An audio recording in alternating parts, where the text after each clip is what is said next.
قدرمنو ملګرو یوه ډېره غټه ستونزه چې موږ او تاسې ډېره عادي نیولې ده او دې قدرمن مولوي صاحب ورباندې ډېرې ښې او ښکلې خبرې کړې دي، مفصلې خبرې ورباندې کړې دي. نو ومې غوښتل چې تاسې قدرمنو ملګرو سره هم شریکه کړم دغه ویډیو.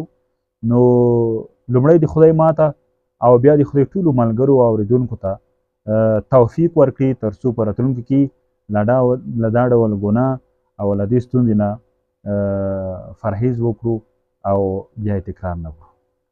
علیه السلام فرمایي که چا پر یو انسان باندې وخندل چې هغه په سترګو معذور وو، په غوږو معذور وو، په خوله باندې معذور وو، په لاسو معذور وو، په پښو معذور وو، دا د چې پر دغه چا وخندل دا یې په اصل حقیقت کې پر الله وخندل، ولې الله دغسې پیدا کړی دی.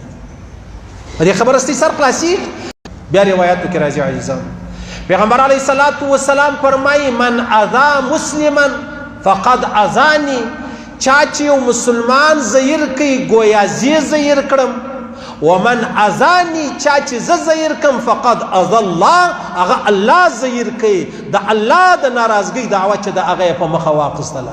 پیغمبر علیه السلام فرمایي ملعون من ضار مؤمنا، لعنت دی پر هغه چا باندې چې هغه مؤمن ته ضرر رسوي، نقصان رسوي، او مکر به یا دوکه ورکوي یا خیانت ورسره کوي یا چل ورسره کوي یا فراډ ورسره کوي یا دوکه ورسره کوي، لعنت دی پر هغه انسان. اوس دغه سړی چې کوم مطلب یې جړه دی دا اوس جهان یې ولې تنګوي؟ لکه چې یو نارینه الله پیدا کړی دی، بل یې زنانه پیدا کړې ده، بل د دوی دوه په مابینځ کې الله یو مخلوق پیدا کړی دی. په دې کې زما د نارینه توب څه کمال دی، په دې کې د ښځتوب څه کمال دی، او په دې کې د دغه جړګانو څه مطلب هغه ملامتیا ده چې دوی پیدا شوي دي. ولې خلک ظلم کوي؟ بد کار که زه وکړم هغه بد دی، بد کار کوي و زنانه وکړي هغه بد دی، بد کار کوي جړګان وکړي هغه بد دی. دا معنا نه چې هر جړه به ما او تا په کم نظر ورته ګورو، هر جړه به ما او تا په لغتو په لاسو خندا او مجلسونو بل ورباندې کوو.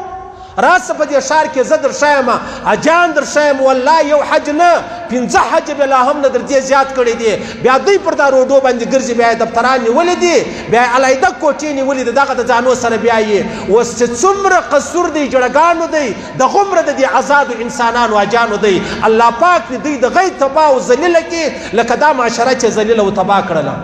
و دا ځوان ډېر راته وژړل، مال یاره موږ څه وکړو؟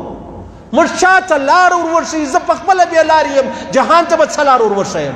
بیا ولې الله پاک چې دغه جړه پیدا کړی دی دا هسې پیدا کړی دی، خوښه پیدا کړی دی. روایاتو کې راځي تاریخ جواهر الاسلام عجبه خبر را نقل کړې ده.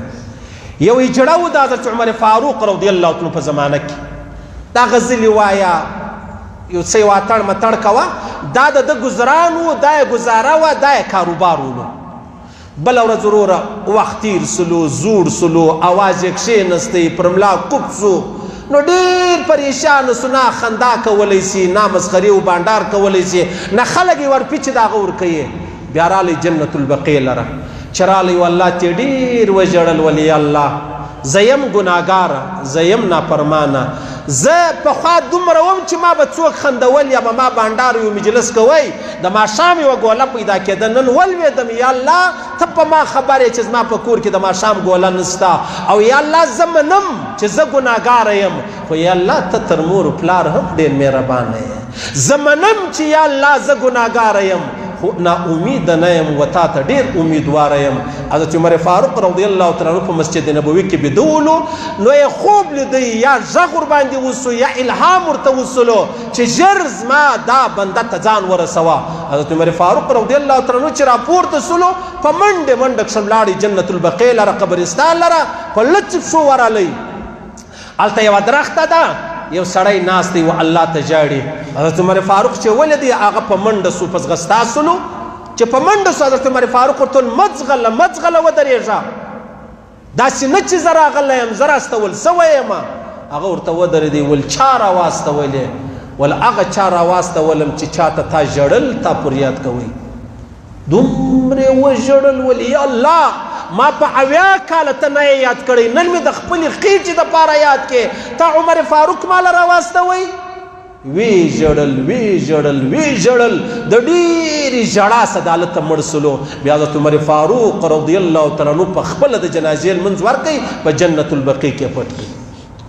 دا مقام و بیا یو آزاد سړي ته میلاو سوی دی، الله ورکړی دی یا نه دی ورکړی.